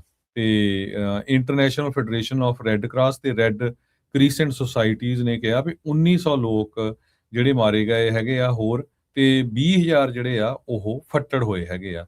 ਸੋ 13 ਯੂਐਸ ਮਿਲਟਰੀ ਦੇ ਜਿਹੜੇ ਸਰਵਿਸ ਮੈਂਬਰਸ ਹੈਗੇ ਆ, ਉਹਨਾਂ ਦੀ ਇਸ ਜਿਹੜੀ ਜੰਗ ਆ ਉਹਦੇ ਵਿੱਚ ਮੌਤ ਹੋ ਚੁੱਕੀ ਹੈਗੀ ਆ। ਜਨਰਲ ਜਿਹੜੇ ਆ ਉਹਨਾਂ ਨੂੰ ਫੋਰਸਫੁਲੀ ਜਿਹੜਾ ਰਿਜ਼ਾਈਨ ਕਰਵਾਇਆ ਗਿਆ ਹੈਗਾ, ਜਾਂ ਉਹਨਾਂ ਨੇ ਰਿਜ਼ਾਈਨ ਦੇ ਦਿੱਤਾ ਵੀ ਅਸੀਂ ਨਹੀਂ ਚਾਹੁੰਦੇ ਵੀ ਸਾਡੇ ਜਿਹੜੇ ਫੌਜੀ ਆ ਉਹ ਬਿਨਾਂ ਕਿਸੇ ਗੱਲ ਤੋਂ ਜਿਹੜੇ ਆ ਉਹ ਸ਼ਹੀਦ ਹੋਣ ਜਾਂ ਮਾਰੇ ਜਾਣ। ਸੋ ਸਾਊਥ ਕੈਰੋਲਿਨਾ ਦੇ ਸੈਨੇਟਰ ਜਿਹੜੇ ਲਿੰਡਸੀ ਗ੍ਰਾਮ ਆ, ਉਹ ਵੀ ਹੁਣ ਜਿਹੜੇ ਆ ਕਾਫੀ ਠੰਡੇ ਪਏ ਹੈਗੇ ਆ। ਪਹਿਲਾਂ ਤਾਂ ਉਹ ਬਹੁਤ ਜ਼ਿਆਦਾ ਜਿਹੜੇ ਤੱਤੇ ਸੀ। ਸੋ ਉਹਨਾਂ ਨੇ ਇਹ ਕਿਹਾ ਵੀ ਅਸੀਂ ਜਿਹੜੀ ਆ ਸਟੇਟ ਆਫ ਹਾਰਮੋਜ਼ ਉਹਨੂੰ ਖੋਲ੍ਹਣਾ ਹੈਗਾ ਆ, ਇਹ ਬਹੁਤ ਸੀਰੀਅਸ ਆ, ਤੇ ਉੱਥੇ ਜਿਹੜੀ ਆਜ਼ਾਦੀ ਆ ਜਿਹੜੀ ਦੁਬਾਰਾ ਕੀ ਲੈ ਕੇ ਆਉਣੀ ਹੈਗੀ ਆ। ਫਰਵਰੀ 28 ਤੋਂ ਹੀ ਜਿਹੜੀ ਆ ਇਹ ਲੜਾਈ ਸਟਾਰਟ ਹੋਈ ਸੀ, ਜਦੋਂ ਅਮਰੀਕਾ ਤੇ ਇਜ਼ਰਾਈਲ ਨੇ ਮਿਲਟਰੀ ਦੇ ਜਿਹੜੇ ਟਾਰਗੇਟਸ ਆ ਉਹ ਈਰਾਨ ਦੇ ਵਿੱਚ ਜਿਹੜੇ ਹਿੱਟ ਕਰਨੇ ਸ਼ੁਰੂ ਕੀਤੇ ਸੀ, ਤੇ ਈਰਾਨ ਦਾ ਜਿਹੜਾ ਲੀਡਰ ਸੀ ਆਇਤੁੱਲਾ ਅਲੀ ਖਮੈਨੀ, ਉਸ ਨੂੰ ਵੀ ਜਿਹੜਾ ਮਾਰ ਮੁਕਾਇਆ ਸੀਗਾ। ਜੀ, ਹੁਣ ਲੈਂਦੇ ਹਾਂ ਜੀ ਆਪਾਂ ਇੱਕ ਬ੍ਰੇਕ ਤੋਂ ਬਾਅਦ 'ਚ ਖਬਰਾਂ ਦਾ ਸਿਲਸਿਲਾ ਜਾਰੀ ਰਹੇਗਾ ਪੰਜਾਬੀ ਰੇਡੀਓ USA।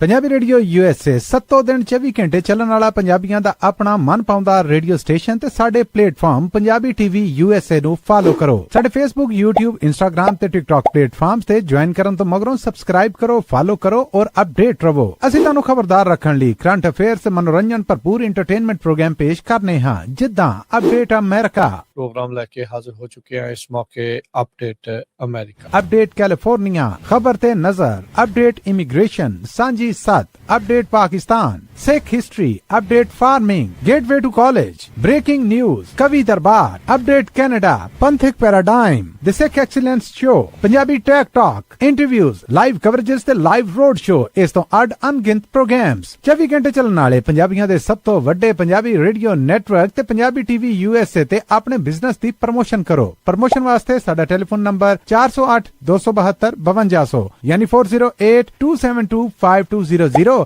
ते दूजा नंबर 408 722 7698 डायल करो यानी 4087227698। पंजाबी रेडियो USA ताड़े बिजनेस दे वधा दे वास्ते अपने प्लेटफॉर्म्स राहीं एक भरवां किरदार निभाएगा। ताड़ा भरोसा ही साडा मान और साडी तरक्की है। जुड़े रहो पंजाबी रेडियो USA नाल।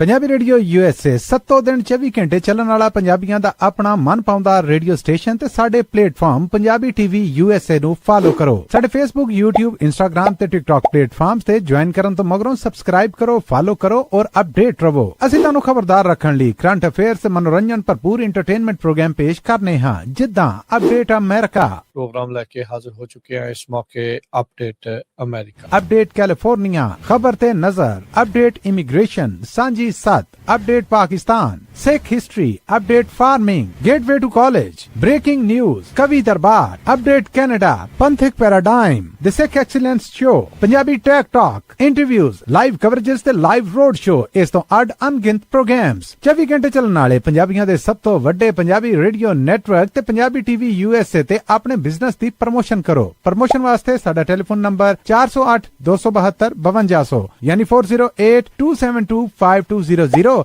ते दूजा नंबर 408 722 7698 डायल करो यानी 4087227698। पंजाबी रेडियो USA ताड़े बिजनेस दे वधा दे वास्ते अपने प्लेटफॉर्म्स राहीं एक भरवां किरदार निभाएगा। ताड़ा भरोसा ही साडा मान और साडी तरक्की है। जुड़े रहो पंजाबी रेडियो USA नाल।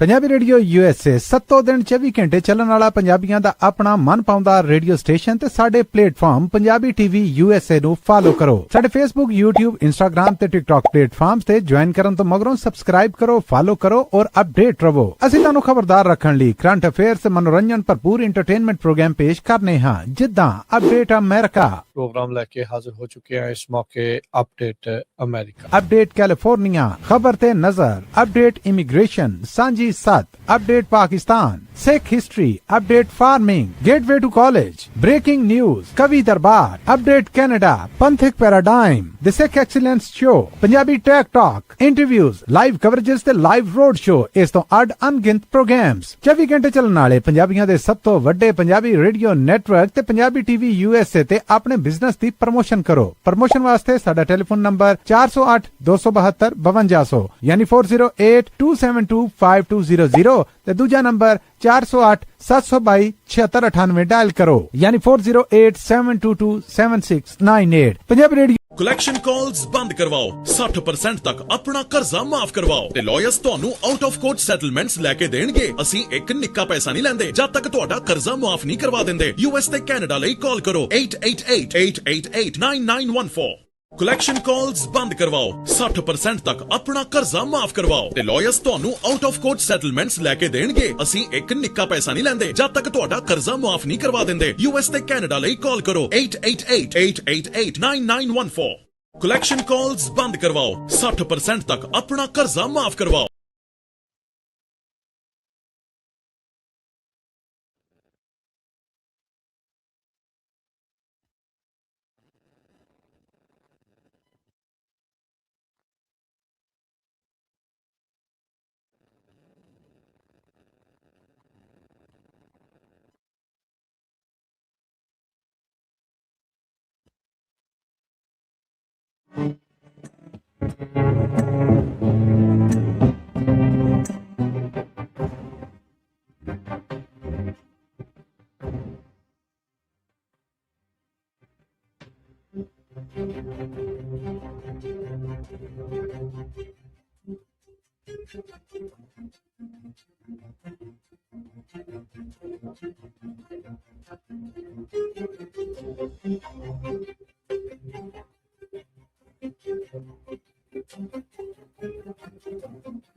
ਬ੍ਰੇਕ ਤੋਂ ਬਾਅਦ ਇੱਕ ਵਾਰੀ ਫਿਰ ਆਪ ਸਭ ਦਾ ਸਵਾਗਤ ਹੈ programme update America. Harjot Singh ji ਸਵਾਗਤ ਹੈ, ਸਤਿ ਸ਼੍ਰੀ ਅਕਾਲ। ਸਤਿ ਸ਼੍ਰੀ ਅਕਾਲ, ਧੰਨਵਾਦ ਜੀ ਆਇਆਂ ਨੂੰ। ਅਗਲੀਆਂ ਖਬਰਾਂ ਵੱਲ ਚੱਲੀਏ। ਅੱਜ ਦੀ ਜਿਹੜੀ ਨਿਊਯਾਰਕ ਟਾਈਮ ਆ, ਉਹਨਾਂ ਨੇ ਹੈਡਲਾਈਨ ਲਾ ਕੇ ਜਿਹੜੀ ਖਬਰ ਛਾਪੀ ਆ ਵੀ ਜਿਹੜਾ ਪ੍ਰੈਜ਼ੀਡੈਂਟ ਡੋਨਲਡ ਟਰੰਪ ਉਹਨਾਂ ਦਾ ਐਡਵਾਈਜ਼ਰ ਆ ਸਟੀਫਨ ਮਿਲਰ, ਉਹ ਹਜੇ ਵੀ ਆਪਣਾ ਜਿਹੜਾ ਉਹਦਾ ਇਮੀਗ੍ਰੇਸ਼ਨ ਦਾ ਏਜੰਡਾ ਆ ਚੁੱਪ ਚਪੀਤੇ ਉਹਨੂੰ ਜਿਹੜਾ ਲਾਗੂ ਕਰ ਰਿਹਾ ਹੈਗਾ, ਜਿਹਦੇ ਵਿੱਚ ਮਾਸ ਡਿਪੋਰਟੇਸ਼ਨ ਆ ਤੇ moratorium on immigration from third world countries, ਤੇ ਤਾਂ ਕਿ ਕਹਿੰਦੇ ਵੀ ਜਿਹੜਾ ਸਾਡਾ ਨੇਸ਼ਨ ਆ ਉਹ ਹੀਲ ਕਰ ਸਕੇ। ਜੋ ਮਿਨੀਐਪੋਲਿਸ ਦੇ ਵਿੱਚ ਵਾਪਰਿਆ ਤੇ ਕਹਿੰਦੇ ਵੀ ਉਹ ਹਜੇ ਤੱਕ ਉਹ ਤੋਂ ਰੁਕੇ ਨਹੀਂ ਹੈ। ਸੋ ਮਈ 2025 ਦੇ ਵਿੱਚ ਜਦੋਂ ਹੀ ਸੈਕੰਡ ਟਰਮ ਟਰੰਪ ਹੋਣਾ ਦੀ ਜਿਹੜੀ ਸੀਗੀ 4-5 ਮਹੀਨੇ ਦੀ, ਜਿਹੜਾ ਸਟੀਫਨ ਮਿਲਰ ਆ ਉਹ ਆਪਾਂ ਸਾਰਿਆਂ ਨੂੰ ਪਤਾ ਹੀ ਆ ਵੀ ਰਾਈਟ ਵਿੰਗ ਪੋਪੂਲਿਸਟ ਹੈਗਾ ਆ, ਤੇ ਉਸ ਨੇ ਇਮੀਗ੍ਰੇਸ਼ਨ ਕ੍ਰੈਕਡਾਊਨ ਦੇ ਉੱਤੇ ਜਿਹੜਾ ਆ ਪੂਰਾ ਜਿਹੜਾ ਆਪਣਾ ਕਬਜ਼ਾ ਕਰ ਲਿਆ ਸੀਗਾ। ਪ੍ਰੈਜ਼ੀਡੈਂਟ ਟਰੰਪ ਹੋਣਾ ਨੇ ਇਹ ਕਿਹਾ ਸੀ ਵੀ ਅਸੀਂ ਵਰਸਟ ਆਫ ਦਾ ਵਰਸਟ ਜਿਹੜੇ ਆ ਉਹਨਾਂ ਨੂੰ ਅਨਡਾਕੂਮੈਂਟਡ ਜਿਹੜੇ ਇਮੀਗ੍ਰੈਂਟਸ ਆ ਉਹਨਾਂ ਨੂੰ ਅਰੈਸਟ ਕਰਾਂਗੇ, ਜਿਨ੍ਹਾਂ ਦੇ ਵਿੱਚ ਰੇਪਿਸਟ ਹੋਣਗੇ, ਕਿਲਰਸ ਹੋਣਗੇ ਤੇ ਹੋਰ ਜਿਹੜੇ ਕ੍ਰਿਮੀਨਲਸ ਹੈਗੇ ਆ।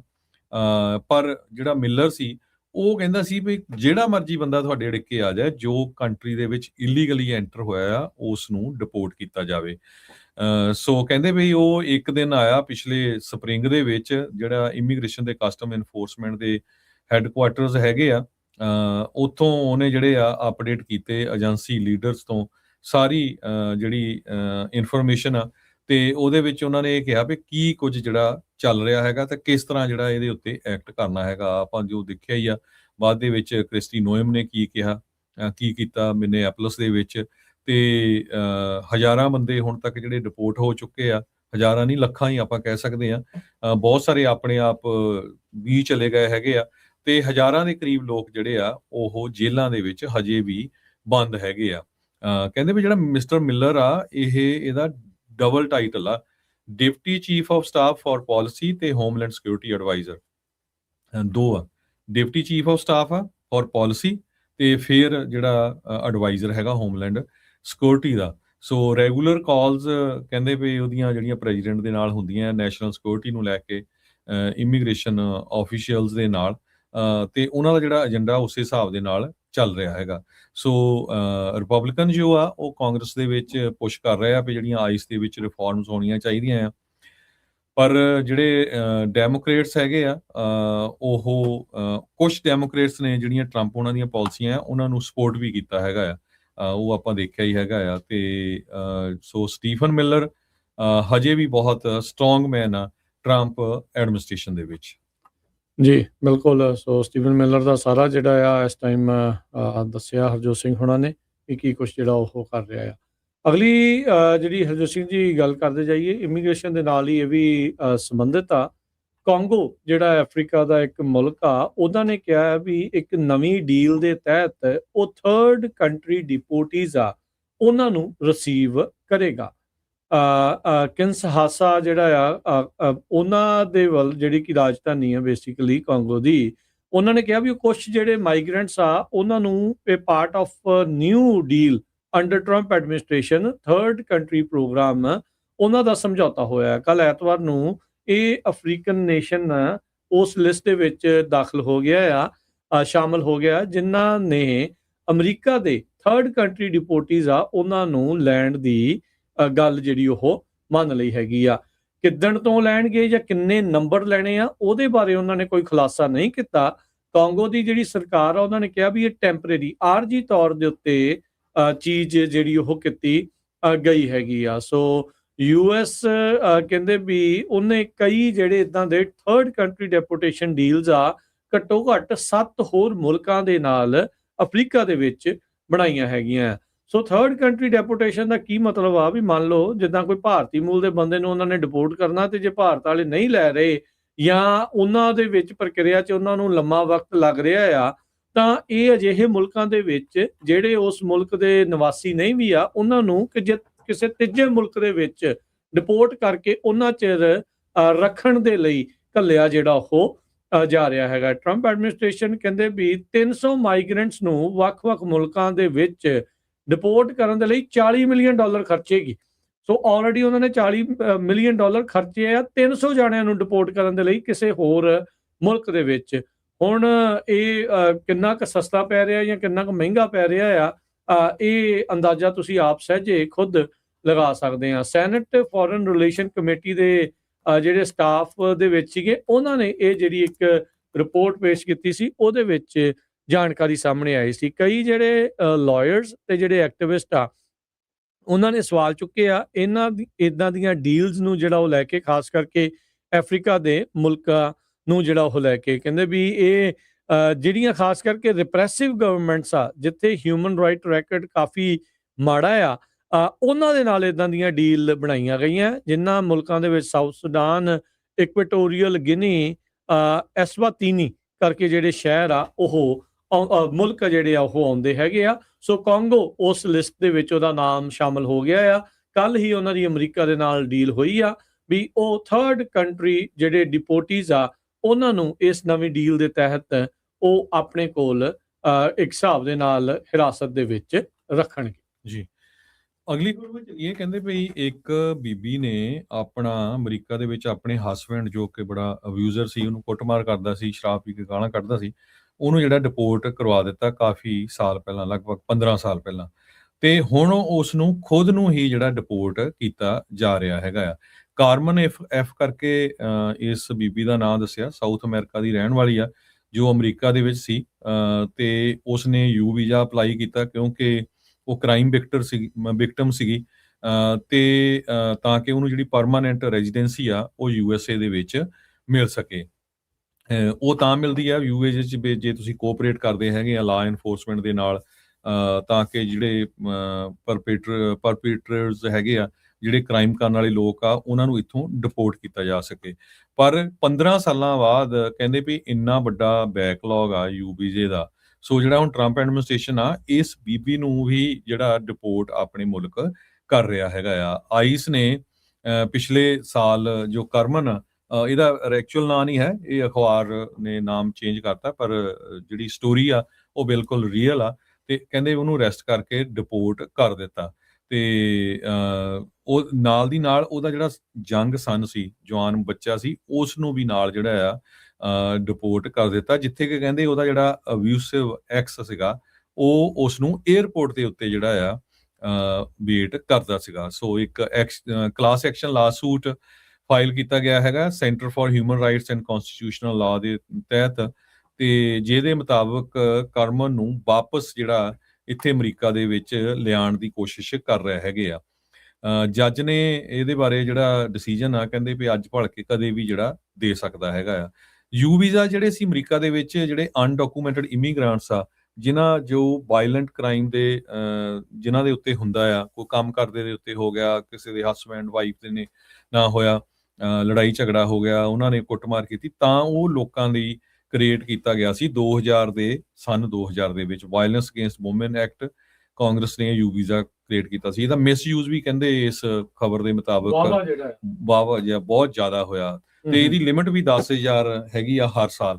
ਪਰ ਇਹ ਤੋਂ ਤੁਸੀਂ ਅੰਦਾਜ਼ਾ ਲਾ ਲਓ ਵੀ 15 ਸਾਲ ਤਾਂ ਉਹਨੂੰ ਵੇਟ ਕਰਦੀ ਨੂੰ ਹੋ ਗਿਆ, ਵੀ ਕਿੰਨੇ ਕੁ ਲੱਖ ਲੋਕਾਂ ਨੇ ਜਿਹੜਾ ਆ ਇਸ ਵੀਜ਼ੇ ਨੂੰ ਜਿਹੜਾ ਯੂਜ਼ ਕੀਤਾ ਹੈਗਾ। ਹੁਣ ਉਹਦੀ ਸਿਚੁਏਸ਼ਨ ਦੇਖੋ ਵੀ ਜਿਹੜਾ ਜੱਜ ਆ ਉਹ ਉਸ ਨੂੰ ਵਾਪਸ ਲਿਆਉਣ ਲਈ ਜਿਹੜਾ ਆ ਆਰਡਰ ਕਰਦਾ ਆ ਕਿ ਨਹੀਂ। ਜੀ, ਸੁਪਰੀਮ ਕੋਰਟ ਨੇ ਟਰੰਪ ਹੋਣਾ ਦੇ ਸਾਥੀ ਰਹੇ ਸਟੀਵ ਬੈਨਨ, ਅਜੇ ਵੀ ਉਹਨਾਂ ਦੇ ਜਿਹੜੇ ਸਮਰਥਕ ਆ, ਉਹਨਾਂ ਦੇ ਉਲਟ ਜਿਹੜਾ ਕ੍ਰਿਮੀਨਲ ਕੇਸ ਸੀਗਾ ਕੰਟੈਂਪਟ ਆਫ ਕਾਂਗਰਸ ਦਾ, ਉਸ ਨੂੰ ਕਲੀਅਰ ਕਰਨ ਦੇ ਲਈ ਕਹਿੰਦੇ ਵੀ ਇੱਕ ਹਿਸਾਬ ਦੇ ਨਾਲ ਰਸਤਾ ਖੋਲ ਦਿੱਤਾ ਆ। ਸੋ ਕਹਿੰਦੇ ਵੀ ਡਿਪਾਰਟਮੈਂਟ ਆਫ ਜਸਟਿਸ ਜਿਹੜਾ ਟਰੰਪ ਹੋਣਾ ਦਾ ਆ, ਉਹਨਾਂ ਦੇ ਅੰਡਰ ਜੋ ਚੱਲ ਰਿਹਾ ਆ, ਉਹਨਾਂ ਨੂੰ ਹੁਣ ਮੌਕਾ ਮਿਲ ਸਕਦਾ ਹੈ ਵੀ ਜਿਹੜਾ ਕ੍ਰਿਮੀਨਲ ਕੇਸ ਸਟੀਵ ਬੈਨਨ ਦੇ ਉਲਟ ਕੰਟੈਂਪਟ ਆਫ ਕਾਂਗਰਸ ਦਾ ਚੱਲ ਰਿਹਾ ਸੀ, ਉਸ ਨੂੰ ਉਹ ਕਲੀਅਰ ਕੀਤਾ ਜਾ ਸਕੇ। ਸੋ ਸੁਪਰੀਮ ਕੋਰਟ ਨੇ ਅੱਜ ਜਿਹੜੀ ਇੱਕ ਹਿਸਾਬ ਨਾਲ ਸਟੀਵ ਬੈਨਨ ਨੂੰ ਇਹ ਜਿੱਤ ਦਿੱਤੀ ਆ। 2022 ਦੇ ਵਿੱਚ ਇੱਕ ਜਿਹੜਾ ਸਪੀਨਾ ਇਸ਼ੂ ਕੀਤਾ ਗਿਆ ਸੀ ਲਾ ਮੇਕਰਸ ਦੇ ਦੁਆਰਾ, 6 ਜਨਵਰੀ ਦੀ ਹੋਈ ਜਿਹੜੀ ਹਿੰਸਾ ਆ ਉਸ ਨੂੰ ਲੈ ਕੇ ਉਦੋਂ ਇਹ ਪਹੁੰਚਿਆ ਨਹੀਂ ਸੀਗਾ। ਇਸ ਸਪੀਨਾ ਨੂੰ ਨਜ਼ਰਅੰਦਾਜ਼ ਕਰਦੇ ਹੋਏ ਇਹ ਕਾਂਗਰਸ ਦੇ ਮੋਹਰੇ ਸਵਾਲਾਂ ਦੇ ਜਵਾਬ ਦੇਣ ਦੇ ਲਈ ਇਹਨੇ ਨਾ ਕਰ ਦਿੱਤੀ ਸੀ, ਬੇਸਿਕਲੀ ਨਹੀਂ ਸੀ ਪਹੁੰਚੇ। ਫਿਰ ਉਸ ਤੋਂ ਬਾਅਦ 'ਚ ਇਹਨਾਂ ਨੂੰ ਕਨਵਿਕਟ ਕਰ ਦਿੱਤਾ ਗਿਆ ਸੀਗਾ ਇੱਕ ਫੈਡਰਲ ਜਿਊਰੀ ਦੇ ਦੁਆਰਾ ਵੀ ਤੁਸੀਂ ਕੰਪਲਾਈ ਨਹੀਂ ਕੀਤਾ ਸਪੀਨਾ ਦੇ ਲਈ ਜਿਹੜੀ ਇੰਟਰਵਿਊ ਤੇ ਡਾਕੂਮੈਂਟਸ ਦੀ ਮੰਗ ਕੀਤੀ ਗਈ ਸੀ ਹਾਊਸ ਦੀ ਜਿਹੜੀ ਕਮੇਟੀ ਆ ਉਸ ਦੇ ਦੁਆਰਾ, ਤੇ 4 ਮਹੀਨੇ ਦੀ ਜਿਹੜੀ ਸਜ਼ਾ ਆ ਉਹਨਾਂ ਨੇ 2024 ਦੇ ਵਿੱਚ ਕੱਟੀ ਸੀਗੀ। ਸੋ ਇਸ ਦੇ ਵਿੱਚ ਜਿਹੜਾ ਕਹਿੰਦੇ ਵੀ ਜਿਹੜੇ ਟਰੰਪ ਦੇ ਐਲਾਈ ਬੈਨਨ ਆ ਉਹਨਾਂ ਨੇ ਆਰਗਿਊ ਕੀਤਾ ਸੀ ਆਪਣੀ ਅਪੀਲ ਦੇ ਵਿੱਚ ਸੁਪਰੀਮ ਕੋਰਟ ਦੇ ਮੋਹਰੇ ਵੀ ਉਹਨਾਂ ਨੇ ਜਾਣ ਬੁੱਝ ਕੇ ਵਿਲਫੁਲੀ ਇਗਨੋਰ ਨਹੀਂ ਕੀਤੀ ਹਾਊਸ ਦੀ ਕਮੇਟੀ ਦਾ ਸਪੀਨਾ, ਪਰ ਕਹਿੰਦੇ ਵੀ ਉਹ ਐਡਵਾਈਸ ਲੈ ਰਹੇ ਸੀ ਆਪਣੇ ਅਟਰਨੀਜ਼ ਦੀ ਵੀ ਰਿਸਪੌਂਡ ਨਾ ਕਰੋ ਸਪੀਨਾ ਦੀ ਜਿੰਨੀ ਦੇਰ ਤੱਕ ਜਿਹੜੇ ਲਾ ਮੇਕਰਸ ਆ ਉਹ ਐਗਜ਼ੈਕਟਿਵ ਪ੍ਰਿਵਿਲੇਜ ਜੋ ਟਰੰਪ ਹੁਣਾਂ ਦਾ ਕਲੇਮ ਆ ਉਸ ਦੇ ਉੱਤੇ ਕੋਈ ਨਿਰਣਾ ਨਹੀਂ ਲੈ ਲੈਂਦੇ ਹੈਗੇ। ਸੋ ਕਹਿੰਦੇ ਵੀ ਅਪੀਲ ਟਰਨ ਤੇ ਜਿਹੜੇ ਲੋਅਰ ਕੋਰਟਸ ਨੇ ਡਿਫਾਈਨ ਕੀਤਾ ਸੀਗਾ ਜਿਹੜੀ ਅਪੀਲ ਆ ਬੇਸਿਕਲੀ ਇਸ ਟੈਕਨੀਕੈਲਿਟੀ ਦੇ ਉੱਤੇ ਜਿਹੜੀ ਚੱਲੀ ਸੀ ਵੀ ਵਿਲਫੁਲੀ ਦਾ ਕੀ ਇਸ ਦੇ ਵਿੱਚ ਮਤਲਬ ਹੈਗਾ ਆ। ਸੋ ਸੁਪਰੀਮ ਕੋਰਟ ਨੇ ਇਹਨਾਂ ਦੇ ਹੱਕ ਦੇ ਵਿੱਚ ਇੱਕ ਹਿਸਾਬ ਦੇ ਨਾਲ ਫੈਸਲਾ ਜਿਹੜਾ ਉਹ ਸੁਣਾਇਆ ਆ। ਸੋ ਹੁਣ ਬੇਸਿਕਲੀ ਡਿਪਾਰਟਮੈਂਟ ਆਫ ਜਸਟਿਸ ਇਹਨਾਂ ਦੇ ਉਲਟ ਜਿਹੜੇ ਕ੍ਰਿਮੀਨਲ ਚਾਰजेस ਲੱਗੇ ਸੀ ਉਹਨਾਂ ਨੂੰ ਕਲੀਅਰ ਕਰ ਸਕਦਾ ਹੈਗਾ ਜੀ। ਅਗਲੀ ਖਬਰ ਵਿੱਚ ਚੱਲੀਏ ਰਾਜਕਨਵੀਰ ਸਿੰਘ ਜੀ। ਇੱਕ CIA ਦੇ ਸਾਬਕਾ ਜਿਹੜਾ ਆਫੀਸ਼ੀਅਲ ਅਧਿਕਾਰੀ ਆ ਮਿਸਟਰ ਜੌਨ ਕ੍ਰਿਆਕੋ, ਉਹਨਾਂ ਦੀ ਇੱਕ ਇੰਟਰਵਿਊ ਹੋਈ ਆ। ਉਹਨਾਂ ਨੇ ਇੰਟਰਵਿਊ 'ਚ ਕਿਹਾ ਆ ਵੀ 23 ਜੂਨ 1985 ਦੇ ਵਿੱਚ ਜਿਹੜਾ 에ਅਰ ਇੰਡੀਆ ਦਾ ਜਹਾਜ਼ 182 ਕੈਨੇਡਾ ਤੋਂ ਇੰਡੀਆ ਜਾ ਰਿਹਾ ਸੀ ਸਿੱਟਿਆ ਸੀ, ਉਹਦੇ ਵਿੱਚ ਭਾਰਤ ਨੇ ਹੀ ਸਿੱਟਿਆ ਸੀ। ਕਹਿੰਦੇ ਵੀ ਭਾਰਤ ਦਾ ਹੀ ਹੱਥ ਸੀ। 329 ਦੇ ਕਰੀਬ ਜਿਹੜੇ ਵਿਚਾਰੇ ਬੇਕਸੂਰ ਲੋਕ ਸੀ ਉਹਨਾਂ ਦੀ ਮੌਤ ਹੋ ਗਈ ਸੀ ਤੇ ਸਾਰਾ ਜਿਹੜਾ ਦੋਸ਼ ਆ ਉਹ ਇੰਡੀਆ ਨੇ ਸਿੱਖਾਂ ਦੇ ਸਿਰ ਮੜ ਦਿੱਤਾ ਸੀ।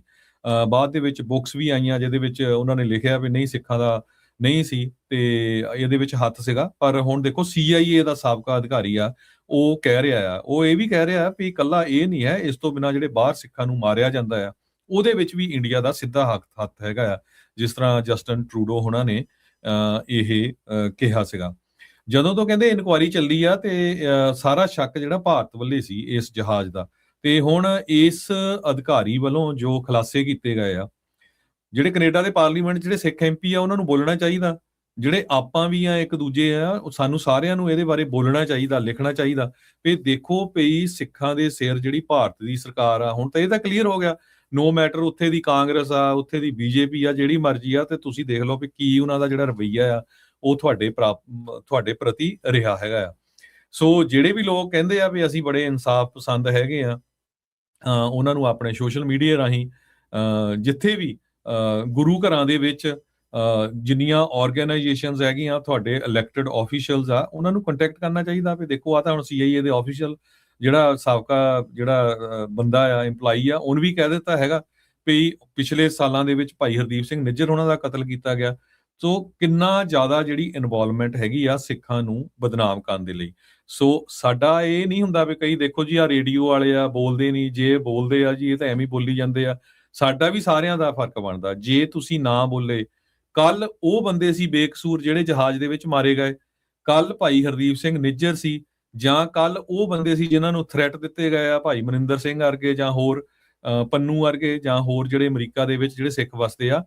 ਆਉਣ ਵਾਲੇ ਕੱਲ ਨੂੰ ਆਪਾਂ ਵੀ ਹੋ ਸਕਦੇ ਹੈਗੇ ਆ, ਸਾਡੇ ਉਲਟ ਵੀ ਇਹ ਕੰਮ ਹੋ ਸਕਦਾ ਹੈਗਾ। ਸੋ ਤਾਂ ਕਿ ਆਉਣ ਵਾਲੇ ਸਮੇਂ ਦੇ ਵਿੱਚ ਇਦਾਂ ਦੀ ਘਟਨਾ ਜਿਹੜੀ ਨਾ ਵਾਪਰੇ, ਸਾਡੀ ਵਾਰੀ ਵੀ ਅਗਲੀ ਹੋ ਸਕਦੀ ਆ, ਸਾਨੂੰ ਬੋਲਣਾ ਚਾਹੀਦਾ ਆ। ਕੱਲ ਰਾਜਕਨਵੀਰ ਸਿੰਘ ਜੀ ਆਪਾਂ ਦੇਖਿਆ ਪਾਲੋ ਆਲਟੋ 'ਚ ਆਪਾਂ ਗਏ ਸੀ ਵੀ ਕਿਸ ਤਰ੍ਹਾਂ ਉੱਥੇ ਜਿਹੜੇ ਕਿੰਨੇ ਬਜ਼ੁਰਗ ਸੀ ਉਹ ਪ੍ਰੋਟੈਸਟ ਕਰ ਰਹੇ ਸੀ ਜੰਗ ਦੇ ਅਗੇਂਸਟ, ਵਾਰ ਦੇ ਅਗੇਂਸਟ। ਇਹ ਹਰ ਇੱਕ ਦਾ ਓਪੀਨੀਅਨ ਆ, ਕੋਈ ਹੱਕ 'ਚ ਹੋ ਸਕਦਾ, ਕੋਈ ਅਗੇਂਸਟ ਹੋ ਸਕਦਾ, ਪਰ ਮੈਂ ਦੇਖਦਾ ਸੀ ਬਹੁਤ 90% ਉਹਨਾਂ 'ਚ ਗੋਰੇ ਸੀਗੇ ਤੇ ਕਾਫੀ ਬਜ਼ੁਰਗ ਸੀ, ਕੋਈ ਆਪਣੀਆਂ ਜਿਹੜੀਆਂ ਵੀਲ ਚੇਅਰ ਦੇ ਉੱਤੇ ਬੈਠੇ ਸੀ। ਸੋ ਕਿਉਂਕਿ ਉਹਨਾਂ ਨੂੰ ਕਾਹਦਾ ਫਿਕਰ ਆ, ਅਮਰੀਕਨ ਬੋਰਨ ਆ, ਅਮਰੀਕਾ 'ਚ ਰਹਿੰਦੇ ਹੈਗੇ ਆ, ਪਰ ਉਹ ਚਾਹੁੰਦੇ ਵੀ ਦੁਨੀਆ ਦੇ ਵਿੱਚ ਸ਼ਾਂਤੀ ਹੋਵੇ, ਲੜਾਈ ਝਗੜਾ ਨਾ ਹੋਵੇ। ਸੋ ਆਪਣਾ ਹਰ ਇੱਕ ਦਾ ਫਰਜ਼ ਬਣਦਾ ਹੈਗਾ, ਜਿੱਥੇ ਕਿਤੇ ਵੀ ਕਿਤੇ ਕੋਈ ਜ਼ੁਲਮ ਹੁੰਦਾ ਹੈਗਾ ਸਾਨੂੰ ਉਹਦੇ ਅਗੇਂਸਟ ਬੋਲਣਾ ਚਾਹੀਦਾ ਹੈ। ਜੀ ਤੇ ਹਰਜੋਤ ਸਿੰਘ ਜੀ, ਸਮਾਜ ਦੇ ਪ੍ਰੋਗਰਾਮ ਦਾ ਹੁਣ ਇੱਥੇ ਹੀ ਸਮਾਪਤ ਆ। ਮਿਲਾਂਗੇ ਆਪਾਂ ਆਪਣੇ ਸਾਰੇ ਜਿਹੜੇ ਸਰੋਤਿਆਂ ਦਰਸ਼ਕਾਂ ਨੂੰ ਅਗਲੀ ਵਾਰ। ਉਹ ਤੱਕ ਲਈ ਲੈਣੇ ਇਜਾਜ਼ਤ। ਮੇਰੇ ਰਾਜਕਨਵੀਰ ਸਿੰਘ ਵੱਲੋਂ ਤੇ ਹਰਜੋਤ ਸਿੰਘ ਵੱਲੋਂ ਸਭ ਨੂੰ ਪਿਆਰ ਸਤਿਕਾਰ ਸੇ ਨਿੱਘੀ ਜਿਹੀ ਸਤਿ ਸ੍ਰੀ ਅਕਾਲ। ਜਿਉਂਦੇ ਵਾਸਤੇ ਰਹੋ, ਹੱਸਦੇ ਖੇਡਦੇ ਰਹੋ, ਸੁਣਦੇ ਰਹੋ, ਦੇਖਦੇ ਰਹੋ ਪੰਜਾਬੀ ਰੇਡੀਓ ਯੂ US